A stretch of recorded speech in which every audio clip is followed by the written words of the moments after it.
So I added 3 reviews to the listing, and my average rank went up by about 10. And I just did that, and it was a medium competition listing.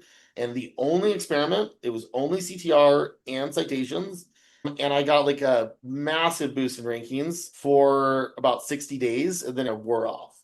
It was just the whatever, it's like 200 hyperlocal citations and CTR was enough to dramatically push it up. The big thing about configuration with agency assassin these days is it's become a lot more vital to send varied signals, meaning it used to be a lot easier to get away with, and you still can get away with sending just a small number of keywords, traffic to just a small number of keywords. But Google's become better and better at normalizing, meaning tracking how often a signal comes in and decreasing the value of that signal.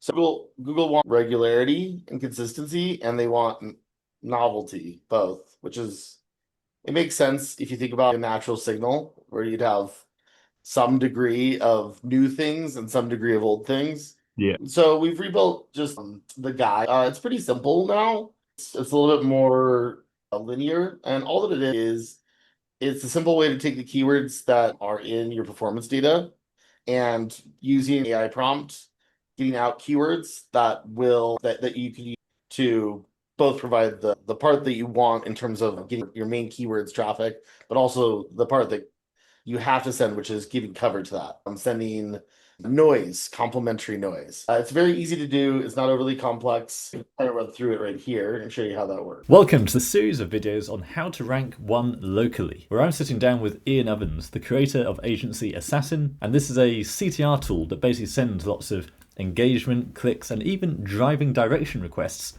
to your Google business profile. Now, Ian is a total genius. He completely blows my mind every time I talk to him, and the amount of data he's actually got on local SEO is incredible. So in the full version of this interview, I really grilled him on exactly what's working right now in local SEO. Everything from citations, link building, Google business profile tips. We've condensed it all into a 1-hour training. Now, this should be $27 if you click the link below. However, for you today on YouTube, I've got a limited number of coupon codes available, and the coupon code is Ian. That's EEAN.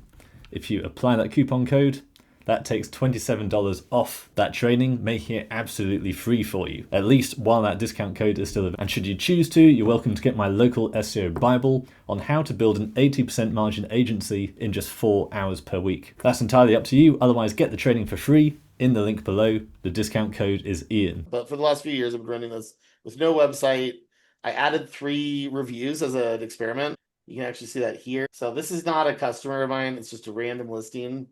So I added those 3 reviews right here. So I added 3 reviews to the listing, and my average rank went up by about 10 for 6 weeks. And then Wow. it went back down. So 3 reviews plus 10 average rank for 6 weeks. So it tells you a little bit about how Google might be looking at rate of reviews and consistency of reviews. Yeah, the velocity. Yeah, it's velocity. Yeah, yeah. Rate of reviews is for sure a top 3 signal along with business title and proximity.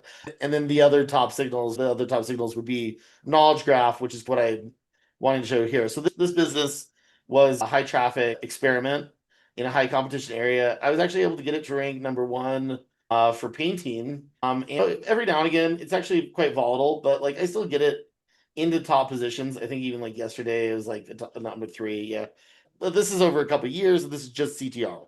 This is the only CTR experiment on something with no good knowledge graph. Like, I mean, in terms of knowledge graph, just to show like multiple pages, there's nothing for the brand. This is not the brand. These are other This is like things. the closest you can get to a true vacuum single variable test. Yes, yes, exactly. And so the volatility is really high, and it's just stayed really high. And there are times where like I've gotten rankings up even on competitive keywords, and early on I got it up to number 1 for Denver painting, but and immediately went into purgatory.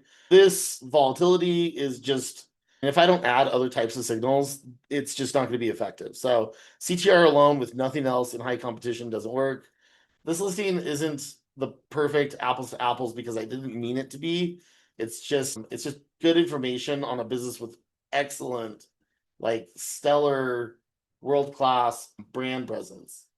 So this one, they were already doing just like heavy social media and stuff. They get tons of reviews. They've gotten 150 reviews the last 6 months. Again, this isn't a customer of mine. It's just I had a friend who ate there and he said they were slow, so I threw them in the software just to see what would happen. And so like if you look at their like in terms of knowledge graph, it's complexity and it's depth. So it's like how much and complexity would be like the 50 different profiles behind that those 50 reviews. So Google looks at every user, they look at all their reviews on different platforms.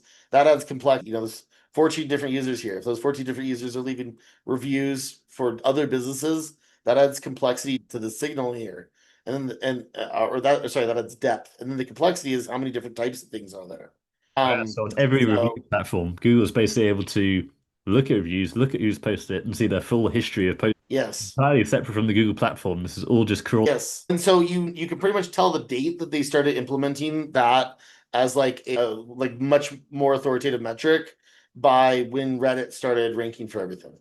Because essentially what Reddit is full transparency on every user for every post for years and years. Until And recently, I thought, did I hear that? oh, I'm not sure. Did that change? I've not double checked, but yeah, someone told me something about how, yeah, the history has now changed, but I've not verified that yet. But yeah, you're Oh, right that it's, as you say, full transparency of everything you're doing. So if some of us, I don't know who, was possibly doing Reddit spam with affiliate links, there is a bit obvious. There is a bit of a footprint there. yeah, exactly. And then it's also obvious. So Google could score every user and to determine if that user is like, yeah, spam bot or if it's a person. And so using like upvotes and using, the number of posts they're doing and using other things like that, like Google could very easily a single actor as a single data point. So yeah, so as you get that deeper and deeper, that becomes like a bigger ranking factor because it's harder and harder to fake. On this one, when you have that depth of action, essentially the more impressive keyword is not this one. This is just the only thing that's impressive is they don't have the word Indian food on their website at all. It's only Nepalese food, and in general, they're ranking very consistently in the top three for this. But it took them about 2 months to go from ranking the teens to very consistent map pack on this term. I show people this just because this kind of showcases a weakness. Like there's not a very high variety of different keywords. I'm not doing a long tail strategy. There were actually fewer keywords. I added some lately to try some other experiments. But this is one of the big weaknesses of the software is this period right here. This is between months like 2 and 6. And basically we get a lot of rankings really quickly. And we still stay higher, but we actually have this lag between month 2 and 5. And then we stick up and then we're very consistently really high. This is because of too low a variation to where our keywords are too similar to where Google's again saying it's too much the same every day. So adding long tail should help this. And then when I add stochastic randomization, that'll help as well. But essentially, we get a big boost in rankings, and then if you're not doing high enough variation, you can lose a little bit of that for a while. Once you get the historical traffic, though, so as it builds up over time, you get this other boost, which is just probably from having high activity on a listing for a certain amount of time. Google really values that. And where that really paid off on this one is for the term restaurant. And so at the same time that they looped back up, all of a sudden these guys started ranking for the term restaurant. Well, this is a 16 square mile map grid. So this is approximately 3 miles from the restaurant. This is a dense suburban. There's hundreds of restaurants in this area, and they're ranking position 2 from 2.5 miles away, this is the more impressive result here. Yeah. And this is because basically consistency and just like this insane, very, very brand depth. Google's just taking our traffic and saying, yeah, this must be legit. And so over time, this has become a very, very high performer on a very competitive keyword. But that was just has to do with traffic over time and then the brand presence.